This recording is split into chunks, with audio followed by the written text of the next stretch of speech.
Think you can steal my stuff and get away with it? Good luck studying for exams with a broken laptop. Back in my first year of college, I used to live in a residence on campus with 3 other dudes.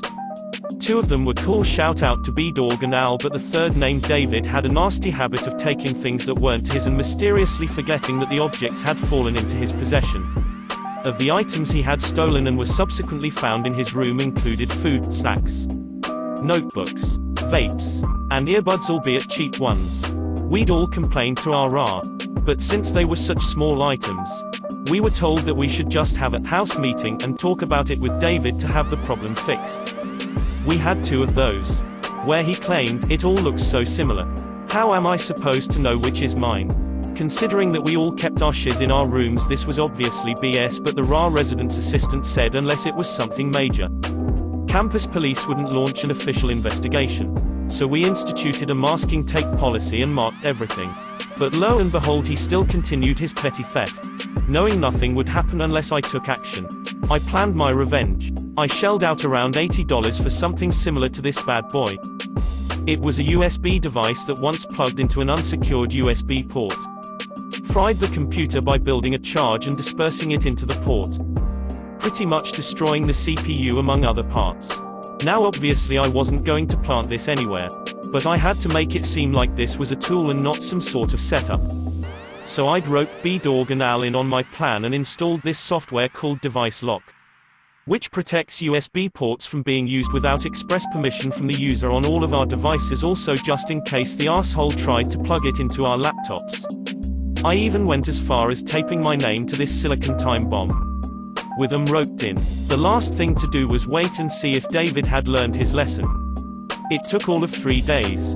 But expectedly David did not learn his lesson. I was at the library when this happened, but David had decided that this sexy USB would be the perfect addition to his collection of stolen wares. So he went into my room and took it. Big mistake. I got a Snapchat from B-Dog that David was going postal and I needed to get back ASAP. I hightailed it, and when I got near our residence, I could physically hear David swearing and yelling from the hallway. When I got inside, he was cussing, screaming that he was gonna sue me for purposely trying to damage his laptop by booby-trapping a USB. Admittedly, I should have held my composure better, but I laughed in that mofo's face. I told him that the USB was clearly labeled with my name on my desk in my room and I was using it to test whether my computer ports were secured from devices such as this. Screaming ensued from him, after which our RA showed up, heard that shizfest from down the hall and asked what the hell was happening. I stayed quiet to let David attempt to lie his way out of this. But holy frick, the dumb shit kept to his story. After explaining my side, the RA said we are both going to campus police as this was pretty serious. Cue me thinking I just fricked up my whole future for a stupid act of revenge. When we got there and explained our stories, campus police had none of David's shiz. They told him that 1. He cannot sue me since this was not a trap, but a security tool that was within my own living space, of which he had no right entering to steal from, and 2. He was being relocated to the shizzy single residences on the other side of campus. And if they caught wind of this again, he was getting banned for life from res, as well as receiving a non-academic offense. A nice little chat with the dean about his misconduct. His tone immediately flipped to crying and saying he had all his exam notes on there. It was stress that was causing him to do this, and he had paid to live in the nicer dormitory-style housing. But they basically told him, "Tough shiz, this is your one and final warning." The 3 of us enjoyed the rest of the semester with an extra bedroom for storage space and beer pong, which was definitely a win. As for David, I've only ever seen him in the cafeteria, library on occasion, sitting there studying, without his laptop. TLDR, shizzy roommate steals our stuff and gets a shocking surprise that decimates his laptop. Holy shiz. Every time I lead an IT meeting for the new guys, I make it a point to tell them to never plug in any media storage device they happen to find lying around for this and other reason. Hell, after hearing about this right here, I won't even let them use cables that weren't specifically issued by me. I worked at a very large 25,000 plus employees tech company, and they came up with a clever policy: no USB drives could be used to transfer any company files. They couldn't physically stop people from plugging a drive in. But if you did and tried to copy a file, any file, to or from the USB drive, it would send a report to IT and your boss. You had to have a conversation and justify why you needed a USB drive for it, etc. USB drives essentially disappeared from our workplace in less than a month. Everybody got on board with the approved tools for file transfer, storage. I've never lived in a dorm before, so this might be a stupid question. But don't you guys get locks to your rooms? Seems like they would, as a lot of people seem to get robbed of snacks and stuff. Our apartment-style dorms had key card access. Similar to hotels. The nice versions had 4 separate bedrooms, a living room, kitchen area and 1 shared bathroom, separate doors for shower and toilet. Our 4 key cards would obviously work on the front door, but would only open the assigned bedroom.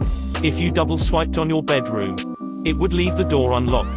Which was kinda nice, as then you didn't have to remember your key card everywhere inside your own apartment. I'm assuming this is a similar setup to OP's situation. I'd be curious to know what his side of the story was.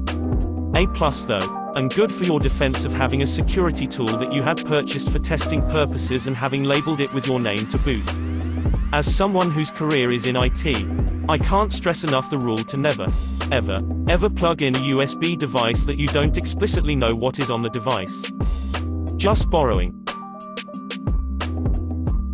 Just FYI, software will not prevent these from working unless it can completely, electrically, turn off the port. Also, in most modern PCs these will maybe just kill the HCI, taking out some or all of the USB ports. Wonder what happens if you plug it into an external USB hub. Would it just fry that? Or take out part of the computer as well? Short and to the point. Best of all, no acronyms or pseudonyms. JUSTNOMIL would have this post banned faster than you can say mil gil, low, FSHM, FM. David reminds me of a Kenda. Yes, I was just about to say that. Kendas are awesome. What a complete and utter moron. The fact that he stuck to his story is just. Why? What was he thinking? Once you've come up with a story, you sorta gotta commit, come hell or high water. Couldn't he have pulled the hard drive and installed it on another comp? Or does that get fried too? Those are designed to nuke the computer. Not recoverable. David needs therapy. That's a kleptomaniac right there. At least he didn't start copying copper clappers. A little bit skeptical of this story because not software is going to stop this device from working. That's the whole point of how it functions. I was thinking the same thing. Maybe they just never plugged it in to test. But still.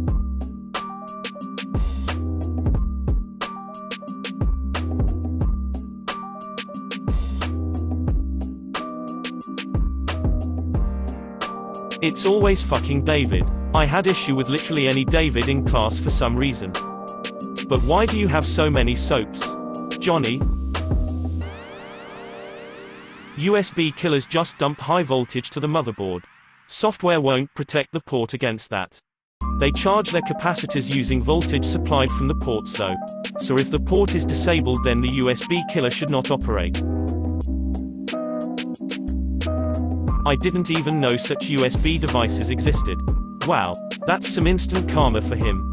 IKR, I want one. Did the roommates tell him the USB drive was the issue? I figured it didn't create sparks or anything from the USB port, so it could just be a crazy coincidence that his computer stopped working. It's been a while since I have watched them on YouTube, but I remember YouTube videos of people testing them. They make a shot noise when plugged in constant. Like a taser. If only I can do that to my snacks. Yeah, install it in my body and wait for the fat to melt off. WTF. Back in ye oldie times, people used to write things down in books of paper, also known as a notebook.